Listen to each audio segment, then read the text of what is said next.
Spoštovane, spoštovani, prav lepo pozdravljeni na Slovenski matici.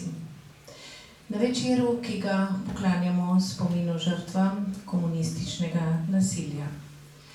Slovenska matica že četrto leto zapored v okviru cikla Pozabljena zgodovina posveča besedo, misel, analizo, pogovor vsem tistim, ki še danes, ko so bile žrtve komunističnega nasilja, nimajo svojega groba, ne pravice do spomina, ne pravice do imena.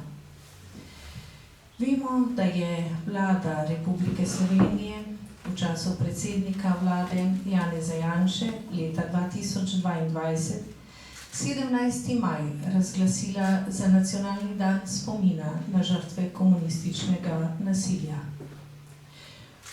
Vlada Roberta Goloba je v letu 2023 ta dan preklicala, a nihče ne more preklicati in prepovedati besed, spomina in predvsem pietete in spoštovanja človeškega dostojanstva. V tem duhu tudi Slovenska matica vsako leto posveti predavanje žrtvam komunističnega nasilja oziroma tematiki, ki se teh žrtev dotika. Letos smo povabili profesorja dr. Jožeta Dežmana, ki je slovenski arhivar, filozof, muzealec, publicist, zgodovinar. Leta 2014 je doktoriral na Teološki fakulteti v Ljubljani z disertacijo Etično-personalistični pristop k popravi krivic žrtvam titoizma po arhivu Komisije Vlade Republike Slovenije za izvajanje zakona o popravi krivic. Dr. Jože Dežman je kot muzejski svetovalec delal v Gorenjskem muzeju v Kranju, bil je direktor Muzeja novejše zgodovine in direktor Arhiva Republike Slovenije. V raziskovalnem delu se je poleg zgodovine 20. stoletja posvetil še antropologiji, muzeologiji in muzejski kritiki. V slovenskem zgodovinopisju odpira nove smeri obravnavanja zgodovine druge svetovne vojne, kot sta okupacijski sistem na ravni vsakdanjega življenja in celovita obravnava žrtev vojne in mobilizirancev v nemško vojsko. Raziskoval je državljansko vojno na Slovenskem, napisal in uredil je več zbornikov, katalogov, monografskih tekstov in pripravil več razstav ter objavil več 100 publicističnih, pogosto tudi političnih prispevkov v strokovnem in dnevnem časopisju ter drugih medijih. Od leta 2005 je dr. Jože Dežman, pa vse do danes, predsednik Komisije Vlade Republike Slovenije za reševanje vprašanj prikritih grobišč. Spoštovani dr. Jože Dežman, dobrodošli na Slovenski matici in predajam vam besedo. Gospe in gospodje, vesel sem, ko vidim toliko znanih obrazov, in tudi vesel sem, da lahko pravzaprav v enem takem prelomnem trenutku posvetimo nekaj pozornosti in razmisleku o tem, kje smo in pravzaprav kaj nas tudi čaka. Tole, kar vidimo na ekranu ali na platnu, je preprosto eden od zapisov izpred 4 let. Se pravi, približno 4 leta, v teh 4 letih se je zgodilo marsikaj. Jaz moram reči, da tudi ta tekst je iz leta 2022. Jaz sem tukaj v to dogajanje bil vpleten, tako da me je Jože Možina poklical. Takrat smo bili nekje na Azorih in potem sem čez noč pisal to utemeljitev za ta praznik. Tako da približno vem, zakaj se gre, ampak kot vidite je vse žrtve komunizma, zdaj so žrtve komunističnega nasilja, ampak jaz mislim, da je ta tendenca takrat, ki je bila, da se meri vsa zla, povzročitelji nasilja in zla dejanja po istih kriterijih in da se ne bi ponavljalo, to je približno ena dolgoročna naloga ali pa dolgoročna obveznost te družbe, ki je po 4 letih tega neostalinističnega divjanja pravzaprav še bolj aktualna, čeprav ima, kot sem v tej svoji zadnji izjavi napisal, pravzaprav je zmerom več stvari pa kaže, da promet ni čisto enosmeren, ker vse to trpljenje, predvsem pa vsi ti nepokopani mrtvi, le dobivajo svoj prostor pod soncem. In jaz verjamem, da je cela vrsta ljudi, ki bi v teh prizadevanjih za, mogoče, če vse poznačimo za resnico, sočutje, odpuščanje, sožitje, ki so si pomembne zasluge, pa to bolj, ampak ravno Lovro Šturm je bil tisti, ki je v bistvu postavljal ene temelje tega razmišljanja in opozarja, da je v zgodovinsko-poslansko slovenske ustave vgrajen temeljni cilj preprečiti vsakršen poskus ponovne vzpostavitve totalitarnega sistema in pa neposredni cilj je pa varovanje temeljnih pravic in svoboščin. In če gremo kar v današnji trenutek, je Klemen Jaklič v intervjuju v Družini je povedal zelo enostavno. Ta večina v Ustavnem sodišču, je s svojimi odločitvami institucije Ustavnega sodišča izrinila iz okvirov svobodne demokratične družbe. In to je treba imeti razmeroma resno.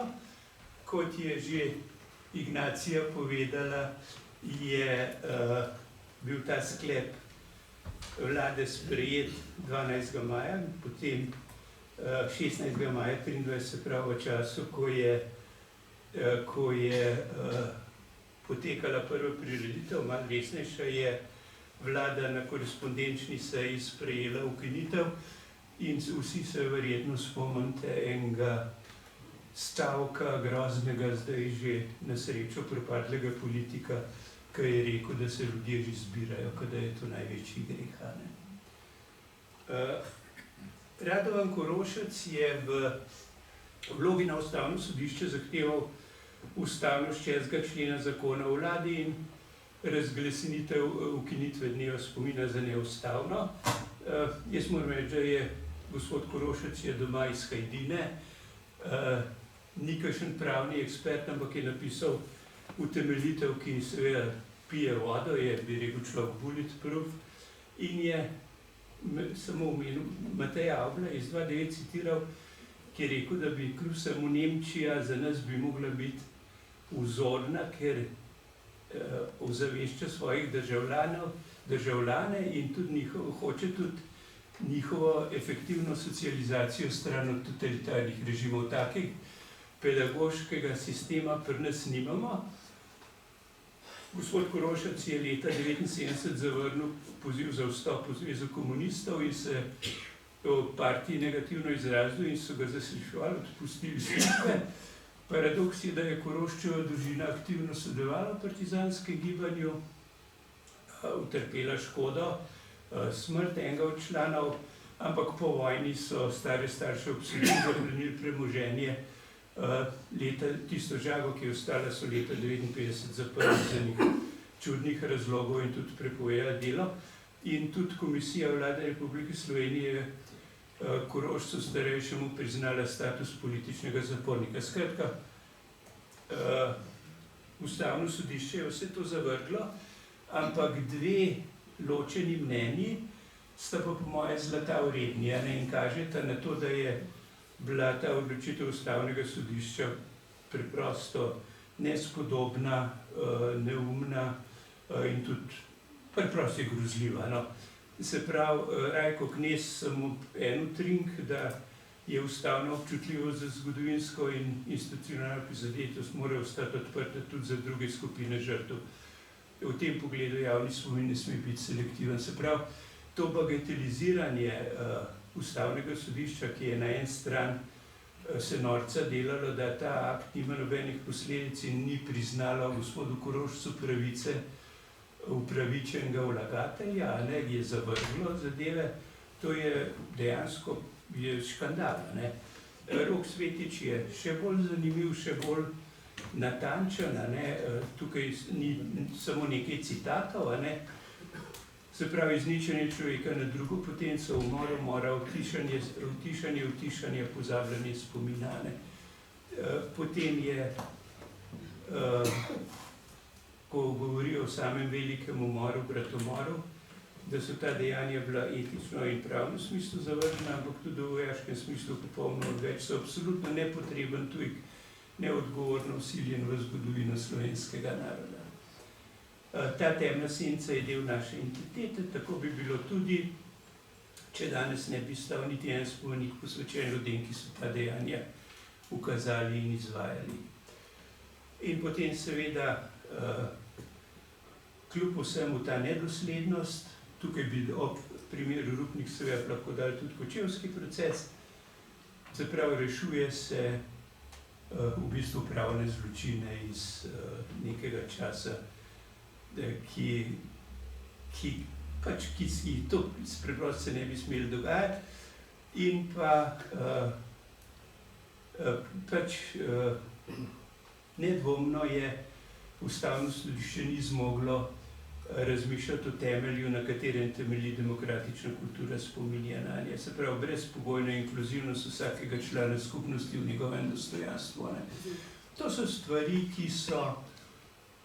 ki kažejo, da pravzaprav ta dan spomina ni samo dan spomina, ampak je tudi dan upora postaja, dan upora proti okupaciji spomina ali pa izničenju spomina.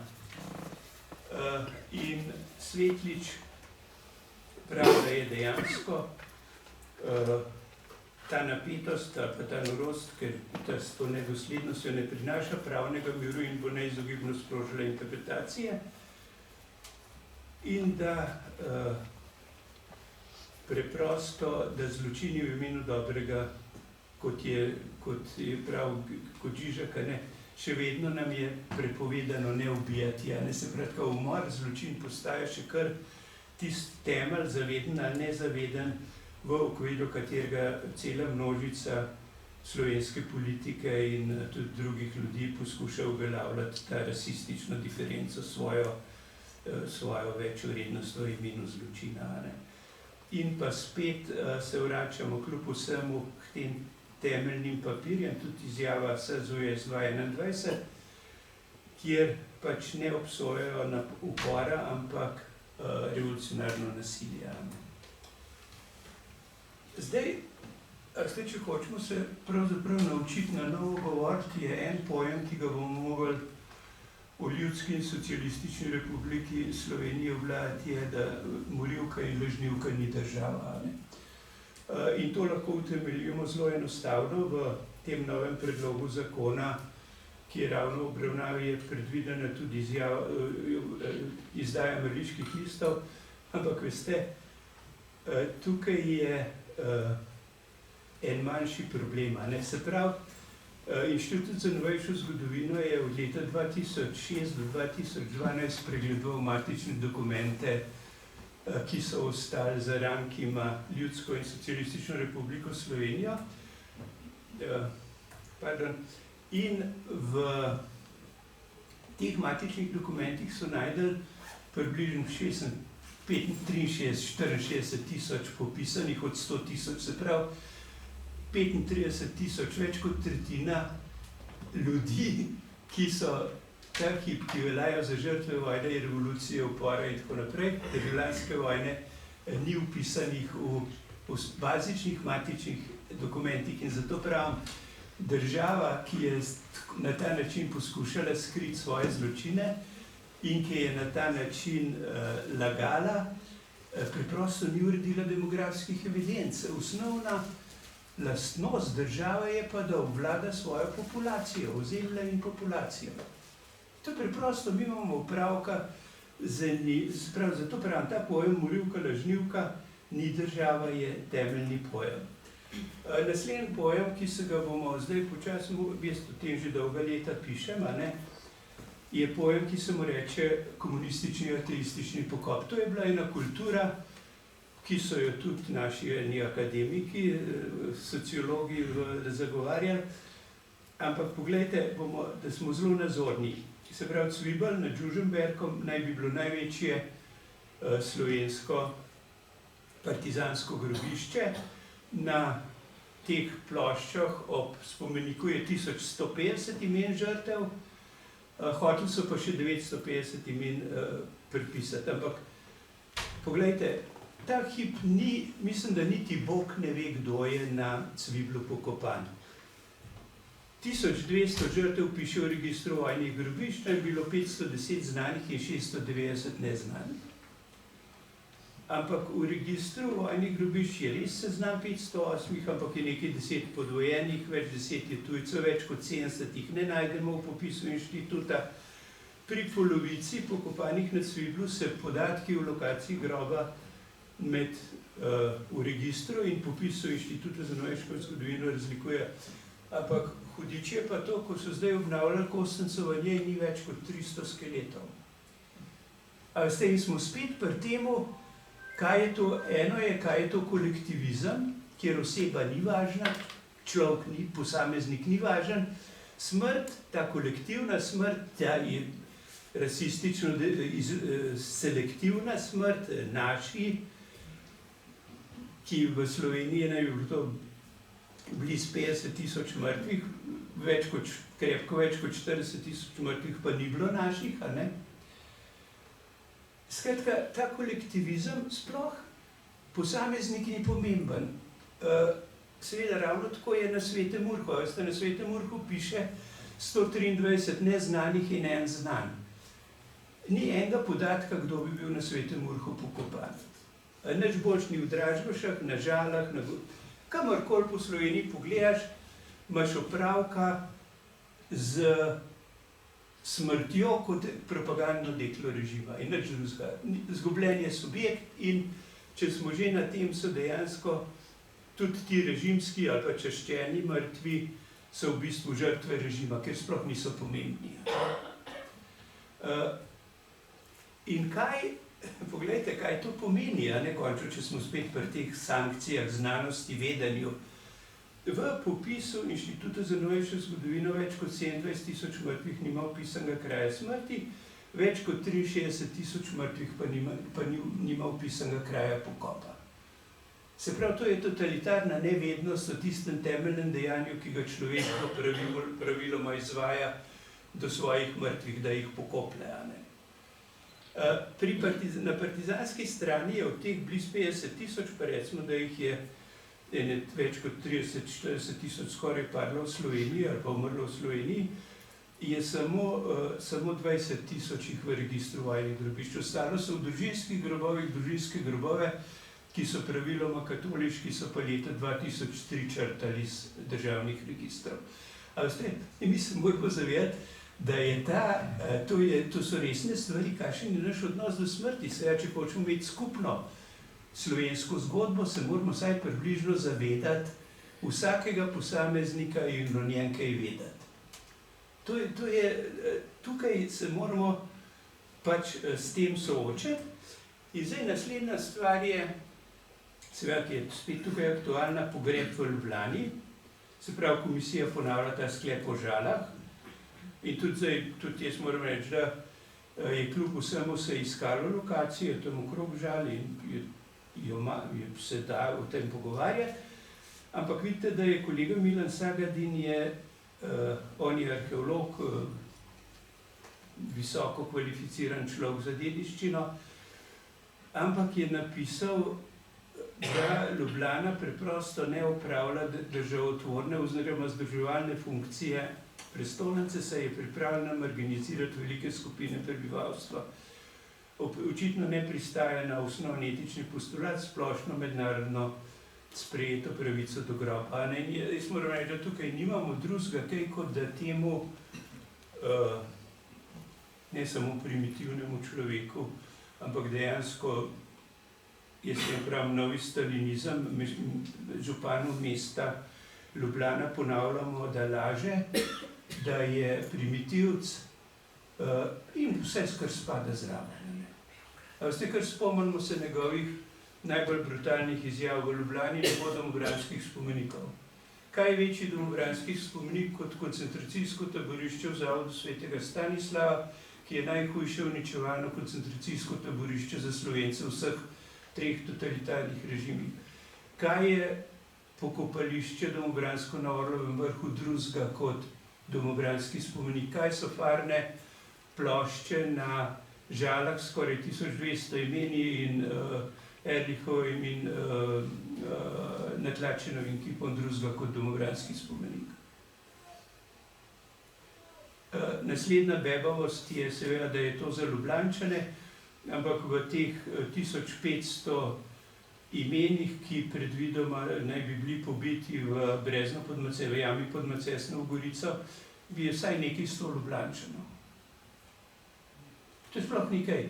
In če Slovenija, pa kar se pa tiče Romov, če nismo sposobni kot narod sprejeti tega, da je bil nad Romi v Ljubljanski pokrajini leta 1942 izvršen porajmos, potem tudi ne bomo država nikoli.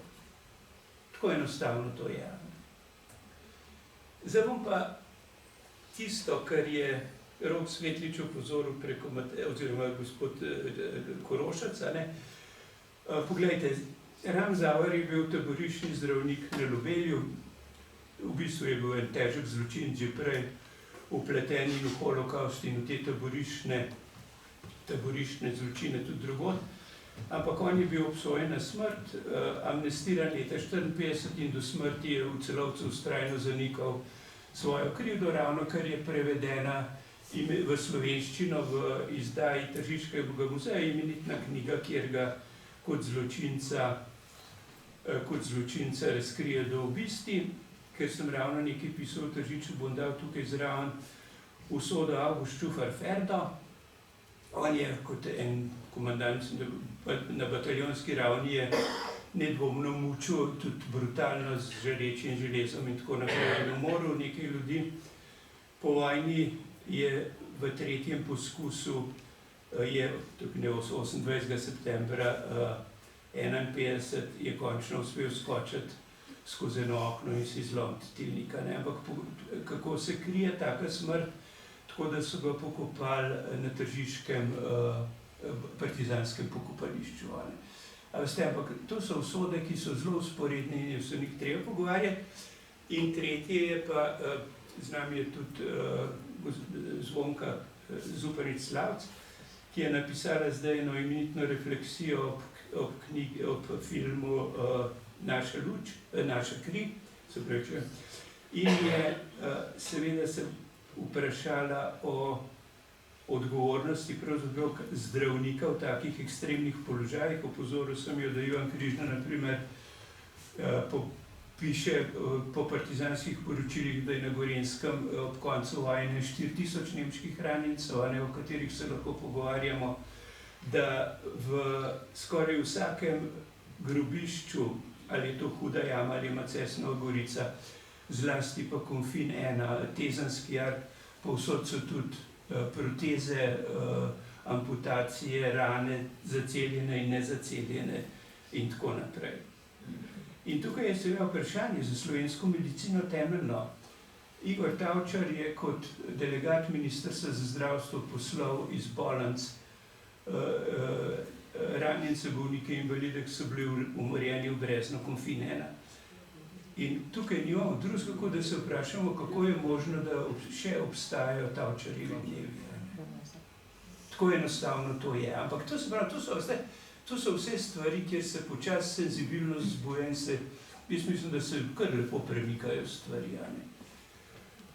No, in jaz moram reči, sem letos vesel, ker je šlo neverjetno veliko knjig. Kolega Turk je tukaj z nami, Boštjan je, Žiga Turk, Kadič je, ta Požarjeva knjiga o golobizmu je, moram reči, prava veselica.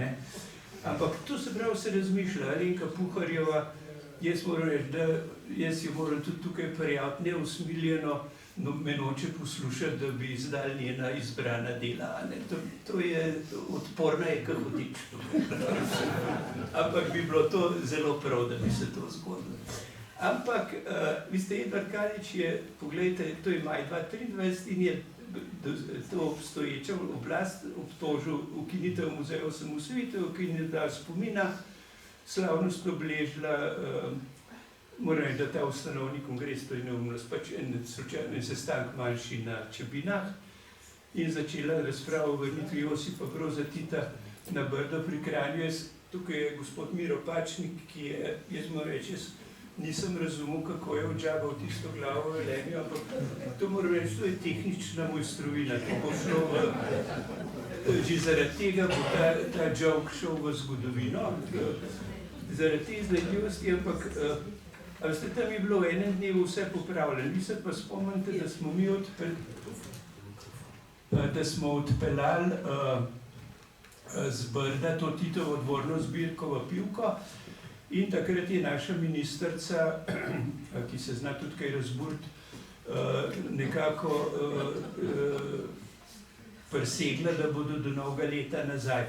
Na srečo ni povedala do katerega novega leta, ker so še kar v Pivki, ampak stvar je pa zelo resna. Lejte, tistole odžagano glavo so prišvasali v enem dnevu, če malo skarikiramo, ampak v Pivki so pa kipi, ki so diagnosticirani kot zelo bolni, se pravi, bili so slabo odliti, bili so brez vsake nege so ležali tam po Brdu in je restauratorski center naredil diagnozo, da jih je popravila treba. V 4 letih se jih tudi dotaknili niso.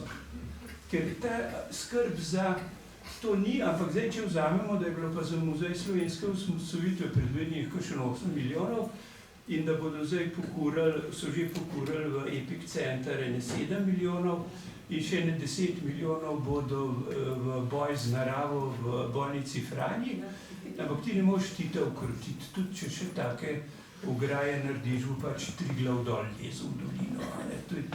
Ampak ta volja, da bi zmagali nad naravo, to ni kultura, no. Ker je milijoni pa letijo. Potem jaz bi rekel, da če smo zdaj nekako kljub vsemu to bilančno, poglejte, prav Žiga Turk je v tej zadnji knjigi pač, da bo gre domobransko-partizansko folklora malo na živce, ampak prav zakaj iz tega ne pridemo ven? Prav samo zato, ker Sloveniji ni prevladala negativna ocena komunistične revolucije 41-45, ne odpora, revolucije. In zdaj jaz vidim, ta molk in ta nesposobnost dialoga, ki jo ta naš novi stalinizem kot eno vrlino vzgaja, je zelo zanimiva. Ker zgodilo se je to, da je knjiga Jožeta Možine, ta slovenski razkol, bi kljub vsemu, po moje, po številu izvodov je prehitela Pirjevčevega Tita. Če vzamemo to kot tekmo. Ampak treba se je pa zavedati tudi, da Črne bukve imajo, če se štejemo medvojno izdajo pa Leljakovo in tako naprej, imajo več izvodov kot Cvetinova Ukana. Tako da v tej tekmi knjig ni treba biti kaj dosti pesimističen, ampak jaz vem, da ta obupan molk ob tej moji knjigi Komunistični strah v gatah je pa zanimiv, ker je molk z obeh strani in to, kar me veseli, je pa, da jo ljudje z užitkom prebirajo in mi to tudi sporočajo, zlasti bolj preprosti ljudje, ampak tukaj moram reči, da pravzaprav, če vse skupaj seštejemo, se je zgodila, vse skupaj to je ena uporniška protiofenziva proti temu novemu stalinizmu, ki jaz mislim, da je kulturno dejanje. In jaz mislim, da je temeljni dosežek tega upora je kljub vsemu, da se je namesto levičarskega izvoza, da se je začel tudi ta izvoz upora proti temu slovenskemu novemu stalinizmu. Ta Evropski parlament, ta resolucija 8. julija 2025 je izjemno pomembno dejanje in obstaja pravzaprav tukaj le ena oporna točka, da Slovenija še naprej predstavlja problem, kako stvari so. Jaz moram reči, da ta razstava v Evropskem parlamentu se lahko gospe Tomčevi zahvalimo, takrat je in šef frakcije in šefica parlamenta sta jo prišla pogledati. Jaz moram reči, da to, če ste opazili, sta kolega Mitja Ferenc in Uroš Košir sta objavila eno impozantno knjigo v o hrvaških grobiščih na Hrvaškem. In dejstvo je, da Hrvatje so z lanskim dnevom spomina na žrtve totalitarnih režimov. Oni so lanskega leta avgusta pokopali teh 800 žrtev iz jame Jazovka. Do takrat oni tega niso kaj dosti delali, ne? In zdaj so se odločili, da bodo po 10 letih mučenja, ki se z njimi absolutno ni dalo zmeniti, so prevzeli natančno 500 svojih mrtvih tele dni v Mariboru, prišel je minister Medved in so jih prevzeli. S tem, veste, da je stvar na način zrcalna podoba. Ta ekipi jih bodo začasno odpeljali v Macel, ker v Zagreb še ne morajo ali pa ne upajo, in imajo pa v Zagrebu ravno tako neurejeno pokopališče oboroženih sil neodvisne države Hrvaške, kot je naš Orlov vrh tukaj v Ljubljani. Naslednji izjemno pomemben znanstveni dosežek so objave v European Journal of Archaeology, se pravi o pomoru Romov in Macesnovi Gorici. Tukaj imate še 1, 2, 3 izvode. To je moje poročilo v tem razmeroma resni teološki reviji o Macesnovi Gorici. In to se menimo s srbskimi in hrvaškimi kolegi, zdaj, če bo uspelo, če ne bodo pa to kakšni mlajši naredili, se pravi Muzej žrtev komunizma pripravlja to ustanovitev sekcije za nekdanjo Jugoslavijo. Jaz sem vesel, da je med nami tudi Marija Velikonja, ki je zadnjič organizirala en kar resen pohod po Sloveniji z ameriškimi rojaki, in to tudi nadaljuje, se je preselila v Trst in upam, da ji bo šlo. Ampak nedvomno je, moram tudi to reči, da ta hip so v zaključni fazi, so priprave, se pravi Huda jama je infrastrukturno pripravljena za javni obisk. Tik pred tem je, da se postavi razstava in z občino Laško bo podpisan sporazum, da bodo to oni prevzeli. Se pravi, tukaj je en kup stvari, ki se dogaja. Jaz moram reči, da nedvomno smo tukaj lahko dejansko ta ocena, ki jo je Zvonka napisala za pravno prakso Eksodusa naše krvi, je ustrezna. To je, jaz ne vem, koliko ste se vi ukvarjali s slovensko partizansko kinematografijo, ki ni, pravzaprav ji ne moramo očitati prav kakšnih vele izpadov, prav režimskih, je tudi kaj resenega. Jaz moram reči, da lepo bi bilo, da bi slovenska televizija predvajala eno tako kakšno uro ob 7 pod Trančo, ki so jo takrat, ti vodcev, se pravi morilci partizanske politične policije, to so 70. leta, so podivjali in prepovedali objavo. To je izjemno zanimivo delo, v katerem nastopajo Rad Spolič, Tone Kunter in take, ampak je že to, ampak naša kri je pa presekala, se pravi po svoji ambiciji in pa tem pozicioniranju stiske človeka v ekstremnem času. Mislim, da je izjemen dosežek, tudi če odmislimo, da je recimo tista operacija Gleškega pilota ali pa so tisti dogovor z Nemci, pa Nemci so tako leseni kot v partizanskih vilah, ampak to so malenkosti. Skratka, to je velik dosežek. Sem pa vesel, zadnjič mi je poslal Anton Tomažič začetek, ker ste on je, ne vem, koliko poznate, se tudi v zavezi je objavljan ta njegov scenarij Kalvarija 1945 oziroma Ordeal 45, On se je pa lotil zdaj kar celo večerca z umetno inteligenco, tako da bomo videli, kaj se bo zgodilo. Zgodba, o kateri je pravzaprav se treba pogovarjati, je predlog zakona o pokopu in spominu žrtev prikritih grobišč. Jaz bi tako rekel, kot se v Sloveniji politiki dogaja, napisati z dobro voljo, ostalo lahko je pa tudi kaj malo Bog pomaga, ampak temeljne intence, ki so noter, je, se pravi, dan spomina vrniti, ukiniti tiste nesrečne teharje in pokopališče na Žala, identifikacija žrtev in pa ta, recimo, kazenski pregon, se pravi, kazenski ali pa matične knjige. To je en velik kompleks, ki upam, da se bo dal zakon sam po sebi, da se bo dal še o tem pogovarjati, ampak to so teme, ki nas čakajo, to so večne teme. in sodijo natančno v tisto, čemur se reče, zakaj je dan spomina tako živa reč. Ker dokler teh stvari ne bomo govorili, tudi dan spomina ne bo mogel imeti samo spominska slovesnost. Mi smo to bilanco dela komisije od leta 90 do teh 35 let v bistvu na en način, mi letos Mati Slovenija, Republika Slovenija obhaja 35 let. In teh 35 let nedvomno zaznamuje ravno to spomnice, ne spomnice, pravica do spomina, pravica do groba, pravica do človeškega dostojanstva. In še enkrat pravim, tamle Stajer Zarjeva, ki smo skupaj 2015 delali eno razmeroma resno reč, resnico in sočutje, ampak jaz bi danes naredil dejansko odpuščanje in sožitje kot en tak programski cilj. Ampak in ta zbornik je tudi v elektronski obliki na razpolago, je eno bilančno čtivo. Moram pa reči, da je kolega Frelih, s katerim on je profesor na likovni sicer, ampak sodelujejo že dobrih 40 let, je eno sliko dal na razpolago, ki se ji reče Huda sprava. In tako jo je treba resno vzeti. Huda sprava je huda sprava z resnico. Resnica je pa tako grozna, da se jo niti zavedamo, kot sem rekel.